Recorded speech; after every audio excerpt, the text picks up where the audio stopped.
اس کو ایک غریب حبشی تھا, غریب اور بد شکل بھی تھا. اس کے بعد جب حضور پاک صلی اللہ علیہ وسلم نے اس کی آنکھوں پہ اپنا ہاتھ رکھا تو اس سے سب سے پہلے حضور نے پوچھا تو انہوں نے فوراً کہا کہ یہ حضور پاک صلی اللہ علیہ وسلم ہے, حضرت محمد مصطفیٰ صلی اللہ علیہ وسلم ہی ہو سکتے ہیں. تو حضور پاک نے اس سے دریافت کیا کہ اس کی کیا وجہ تھی کہ تم نے مجھے فوراً پہچان لیا. اس نے کہا کہ دنیا میں اگر کوئی شخص اتنا معتبر انسان ہو سکتا ہے جو غریبوں سے, مسکینوں سے, یتیموں سے, انسانوں سے, امیروں سے, غریبوں سے, جو ہر ایک سے پیار کر سکتا ہے, وہ اور جو مجھ جیسے شخص سے پیار کر سکتا ہے, وہ سوائے حضرت محمد مصطفیٰ صلی اللہ علیہ وسلم کے اور کوئی نہیں ہو سکتا. یہ تھی ہمارے حضور پاک صلی اللہ علیہ وسلم کی ذات. تو خواتین و حضرات, اس کے ساتھ اب میں تھوڑا سا, یہ تو حضور کی سیرت پہ بات ہے, لیکن میں نہیں سمجھتا کہ میں ان کے بارے میں کچھ اتنا بات کرنے کے قابل ہوں, اور نہ میں اپنے آپ کو اس قابل سمجھتا ہوں کہ وہ بہت بڑی ہستی ہیں, اتنی بڑی ہستی کہ ہمارے عالم یہاں موجود ہیں. یہ ہمارے عالم آپ کو بیان کریں گے, ان کے پاس ممبر موجود ہیں. ہم جیسی ہستی تو معمولی سے لوگ آپ کے سامنے کچھ تھوڑے سے دو لفظ کرنے کی کوشش کر رہے ہیں. تو خواتین و حضرات, ہمیں سب سے زیادہ جو اس وقت ایشو ہے وہ, اس میں دوسرے ٹاپک کی طرف بھی آتا ہوں کیونکہ میں اس اپرچونیٹیز فائدہ اٹھاؤں گا. آپ سب لوگ ماشاءاللہ یہاں موجود ہیں, مائیں یہاں موجود ہیں, بہنیں یہاں موجود ہیں, لوگ یہاں موجود ہیں. تو آپ سب سے یہ ریکویسٹ کرنا چاہوں گا کہ ہمارے پاس اس وقت جو مسئلہ چل رہا ہے پوری دنیا میں, ایک فتنہ جو ہے وہ ابھرا ہوا ہے, اور وہ ہے قادیانیت کا فتنہ. قادیانیت کا فتنہ جو ہے وہ ہم خاتم النبیین پہ بلیو کرتے ہیں, وہ خاتم النبیین کو نہیں مانتے, وہ آگے چلے جاتے ہیں, دوسرے سلسلے لے آتے ہیں.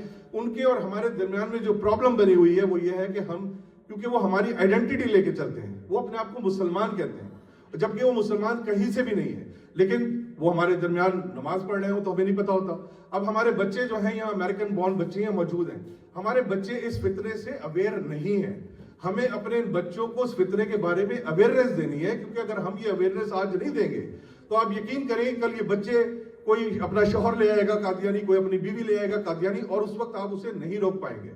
آپ جتنا مرضی کوشش کریں گے آپ اس وقت نہیں روک پائیں گے. یہ آپ سب کا فرض بنتا ہے کہ اپنے بچے کو اس فتنے سے آگاہی دیں, ان کو بتائیں کہ یہ فتنہ اس میں اور ہم میں کیا فرق ہے. یہ ہماری طرح گیٹ اپ کر کے ضرور موجود ہیں مگر یہ مسلمان نہیں ہے. بے شمار بچے بروکلن میں ایسا ہوا کہ وہ مسجد میں گئے, ان کو نہیں پتا تھا, وہ احمدیہ مسلم سینٹر لکھا ہوا تھا. بچے یہ امریکن بورن بچے, دے ڈونٹ نو, انہیں تو مسجد نظر آئی, وہ مسجد کے اندر چلے گئے اور گھروں میں وہاں سے قرآن کی جعلی تصویر جو وہ چھاپتے ہیں وہ لوگ, وہ تصویر لے کے اپنے گھروں میں آئے. ان کے ماں باپ رو رو کے پٹ گئے, انہوں نے لا کے ہمارے پاس دیا, ہماری مسجدوں میں دیا کہ یہ ہمارے بچے لے کے آ گئے, ہمارے بچے اب اس کو پڑھیں گے.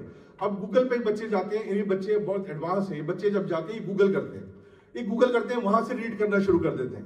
ان کو نہیں پتا کہ یہ کیا لکھا ہوا ہے, یہ کون سا امام ہے, یہ جعلی ہے, یہ نہیں ہے, یہ اصلی ہمارے حقیقی عالم ہے, نہیں ہے, ان سے ہمارا ڈفرنس کیا ہے. وہ قرآن دیکھتے ہیں, اس کو قرآن کی طرح ہی چھپا ہوتا ہے, سیم ایز اٹ از, وہ اسی طرح سے آپ کو اس کی جلد نظر آ رہی ہوتی ہے. تو یہ فتنہ ہمارا بہت زیادہ بڑھتا جا رہا ہے. آپ سب سے درخواست ہے اپنے بچوں کو اس بارے میں ضرور اویئرنیس کیجیے. جتنی مائیں بیٹھی ہیں, جتنی بہنیں بیٹھی ہیں, ان کا فرض بنتا ہے اپنے بچوں کو اس بارے میں آگاہی دیجیے, کیونکہ آپ سب وہ رسپانسبل خاتون ہیں جن کی وجہ سے بچے کل گرو اپ ہو کے کہیں سے کہیں انشاءاللہ تعالیٰ پہنچیں گے, آپ کی تربیت سے پہنچیں گے. تو خواتین و حضرات, دوسرا مسئلہ ہمارے ساتھ جو چل رہا ہے وہ یہ چل رہا ہے کہ ان قادیانیوں کو بہت سارے ہمارے کمیونٹی میں لوگ جو ہیں وہ بزنس دیتے ہیں, کاروبار دیتے ہیں. اچھا, جب وہ کاروبار دیتے ہیں وہاں لکھا وہ ان کو دلیل دیتے ہیں کہ جی یہ تو حلال لکھا ہوا ہے, حلال فوڈ ہے. ٹھیک ہے, حلال فوڈ ہے, لیکن حلال فوڈ ہونے کے ساتھ ہمیں کیا نقصان پہنچ رہا ہے؟ ہم وہ فوڈ کیوں نہیں کھا سکتے؟ کیونکہ ہر قادیانی کا ہر ایک پورشن جو ہے, ایک حصہ جو اس کی کمائی کا حصہ ہے, وہ ان کے اس میں جاتا ہے, جو ان کا وہاں پہ لندن میں ان کا جو مین ہیڈ آفس ہے, وہ ہر قادیانی کا اوت ہوتا ہے. تو وہ کام جو حضور پاک صلی اللہ علیہ وسلم کی شان کے خلاف, ان کی ختم نبوت کے خلاف جو لوگ کام کر رہے ہوتے ہیں, تو ہم انہیں جب بزنس دیتے ہیں تو ہم اس میں ان کی اس چیز کو پروموٹ کرتے ہیں کہ ہاں آپ جائیے اور ہمارے حضور پاک صلی اللہ علیہ وسلم کے خلاف جا کے کام کیجیے اور ہم آپ کے ساتھ ہیں. تو ہمیں وہ کھانا کسی صورت بھی نہ ہم پہ زیب دیتا ہے, نہ ہم پہ بنتا ہے, اور نہ ہم ایز اے مسلم اس کھانے کو سپورٹ کر سکتے ہیں. بے شمار لوگ ہماری کمیونٹی میں بیٹھے ہوتے ہیں, منگاتے ہیں, بہت سارے لوگ ہیں کھانے منگاتے ہیں, وہ سستا کھانا دیتے ہیں, ڈیکوریشن اچھی کرتے ہیں, لوگوں کو فری کھانا مل جاتا ہے, لوگ بڑے خوش ہوتے ہیں کہ ہمیں کھانا مل رہا ہے, اور اس کے اوپر جو ہے وہ یہ سارے سلسلے اپنی قادیانیت کے بڑھاتے چلے جا رہے ہیں. ہمارے آفیشلز جو ہیں ان کو سپورٹ کرتے چلے جا رہے ہیں. ہم نے بے شمار آرٹیکلز لکھے ہیں, بے شمار آواز اٹھائی ہے اس کے بارے میں, بے شمار لکھ کے ہمارے ساتھ بہت ساری چیزیں زیادتی بھی ہوئی اس چیز کے اوپر. ہمارے کتے بلوں کے فیس بنا کے ان کتے بلوں کے اوپر ہمارے فیس لگائے گئے.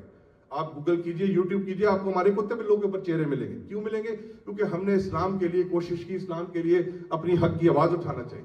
تو آج اس اپرچونٹی کو فائدہ اٹھاتے ہوئے میں آپ سب سے, یہ موضوع نہیں تھا آج کا, نہ باجی جی کو پتا تھا نہ باجی کو پتا تھا کہ میں اس موضوع پہ گفتگو کرنے والا ہوں, کوئی بھی نہیں جانتا تھا, لیکن میں حضور پاک صلی اللہ علیہ وسلم کی شان میں جو کوئی بھی گستاخی کرے گا میں ہر اس پلیٹ فارم پہ کوشش کروں گا اپنی آواز کو بلند کروں, آپ سب سے درخواست کروں, یہ میرا فرض تھا. امید ہے آپ سب لوگ اس پہ توجہ فرمائیں گے اس موضوع پہ, اور آپ سب کی سماعتوں کا آپ سب کا بہت بہت شکریہ. جزاک اللہ خیر. السلام علیکم.